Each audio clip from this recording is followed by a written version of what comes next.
Well, today's Tuesday, the 30th of June. It's been announced, hasn't it, that next week some of the lockdown restrictions are going to be eased and some of our industries and businesses are going to be able to come out a bit from lockdown. Sadly, not if you're in Leicester, which is announced today that they're not coming out of lockdown. We've had a bit of sport, haven't we, for what that's worth. It's a bit soulless, isn't it? The footy, a bit soulless. It's always like that if you're supporting West Ham at the minute. Soulless, yeah. And winless for that matter. So we've had a little bit of sport. The country's beginning to make its first footsteps out. We're thinking about holidays and stuff like that. And you know what? I think it's time for another one of my in-practice blogs. As I say, here we are on the 30th of June and lockdown is beginning to ease across a range of our clients. And whilst I know significant numbers of accountants have been continuing to work virtually full-time, helping out their clients with all sorts of furlough claims, etc., and have been carrying on, I think it's fair to say that we have to recognise that interaction with our clients has been minimal throughout this period, hasn't it? I mean, obviously, they've been isolating and lots of their businesses have been shut. So we've not had anywhere near the normal sort of interaction with our client base than we've had in the past. And as we're coming out of lockdown, what I'm trying to say here is that, you know how you felt when you was at home and, you weren't going into the office and you were feeling a bit uptight and things were beginning to feel a bit strange and different. That was what was happening with your clients as well, obviously.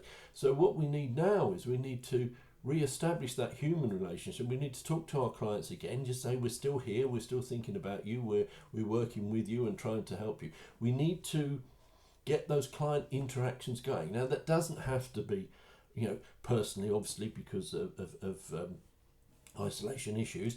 Obviously there's, we can email, we can start talking on the phone, we can Zoom, we can do all manner of things. But what I'm saying now is I think this has to be a period of steady client interaction. Make sure your staff who, if you've got staff who are allocated managers looking after individual clients, etc., make sure they are re-establishing that bond between accountant, trusted advisor and the client, we've been quiet for obvious reasons, but I think now we need to show to all our clients we are here, we are still there for them, that, it's not just numbers, it's not just an interaction on a keyboard. We are here as humans and there to help in any which way we can. Client interaction, bring it to the top of your list. I want to talk now about an issue that's quite close to my heart, actually. Onboarding, It's a significant chunk of work, isn't it? It's a huge amount of work. There's lots we have to do when we're onboarding a new client, You send us, we've got the engagement letter, which we know is significant. We've got the money laundering issues to be dealt with. We've got HMRC to be dealt with. We've got our CRM to be dealt with. We've got all manner of things to be dealt with. It's a big issue, onboarding.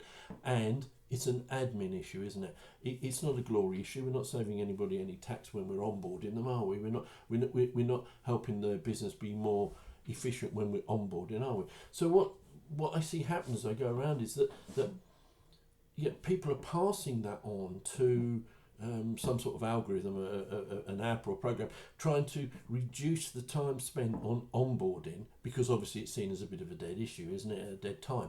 And yet, onboarding is only when you get a new client. You only have to onboard a new client. So a new client is a joyous thing. We get a new client, it's important. Now, we've worked hard to get those new clients, haven't we? And we've either given them an interview or we've gone through a process, a pitch process, where we've won them. We've got that new client, And there's a certain degree of euphoria, isn't it? And then it hands over to the onboarding process and reams of letters go out and they're huge, they're really long in length and detailed, etc. And that new client who we've pitched to, we've got them convinced that we're the team for them, and suddenly we bury them alive under tons of stuff, and say sign this, get that signed, get that back to me, whether we do it the old style way with paper, I don't think anyone does now, but whether you do it, whichever way you do it, you still can't alter the fact that it's a huge amount of work involved. Now, what I'm trying to say is, let's not, we've got them on our side, that they're really keen to join us. Let's not, the first thing we do, put them off by burying them alive under tons of paper. Try and look at your onboarding make the process as interesting as you can for the client. Make sure you cover all your own bases. Now that's fairly straightforward. I discuss that. Look at your engagement letter. I know it's long. I know it's detailed. But if you send it out blandly, here's my engagement letter, sign it, and the client starts reading paragraph after paragraph, some people it sets their hackles up. Talk to the clients before the engagement letter goes. Try and smooth the onboarding process from their perspective. Obviously, do what you can to reduce your own time, making sure you don't do things wrong. But try and smooth it out from the client's perspective. Imagine how you feel when you get reams of stuff. Sign this. Oh, you'll get this email from the revenue. Oh, you'll get this number. Whatever it is, yeah. Talk to them. You were euphoric when you won them as a client. Don't risk losing them the very first time you get in touch with them. Onboarding is very, very important. Do not hand it over to a piece of AI. Use your own AI. As I say, with lockdown beginning to ease and more businesses opening up, just to let you know that the ICPA, we've been obviously holding back on various things, but we've got some significant new major benefits that will be coming your way in the coming weeks. So watch your inbox. There's some genuine good stuff coming your way. We've got some revenue earning additional streams to add to your practice. We've got more and more quality benefits to bring to you. We're not resting on our laurels. We're continuing to recognise the value that you're doing and the value of small practices across the board. And I'm going to say it here and now yet again, the debt lots and lots of businessmen and women around the country owe to our members and to you accountants. We've done a remarkable job, a truly remarkable job in the last few months with furlough claims, with loan gathering and just general help and advice. And sometimes, all we've done is actually just listen, isn't it? That's all we've done sometimes, just listen as clients are giving us a call. I thank each and every single one of you for the work that you've done, because let's be 100% honest, the revenue won't, will they? They'll be sitting there taking all the glory for what they've done. But I think, I want to express my gratitude to every single ICPA member, and in fact to every accountant everywhere in practice who have gone that extra yard during this time. And just to say, this is just the beginning, isn't it? This is just the beginning of the supposed new normal.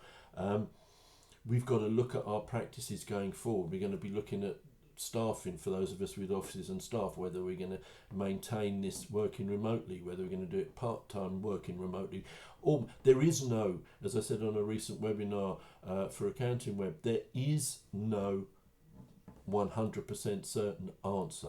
Every practice has to look at itself, look at its client base, look at its staff, and decide what works for them. And you know what? I've been around the country an awful lot. I've talked to lots and lots of accountants, and you know what? I'm absolutely certain of one thing, that no matter what the economy throws at us, accountants in practice, small practices, we're lean, we're mean, we're fit, and we will react and we will help our clients get through this. And I'm going to say thank you, because no one else will.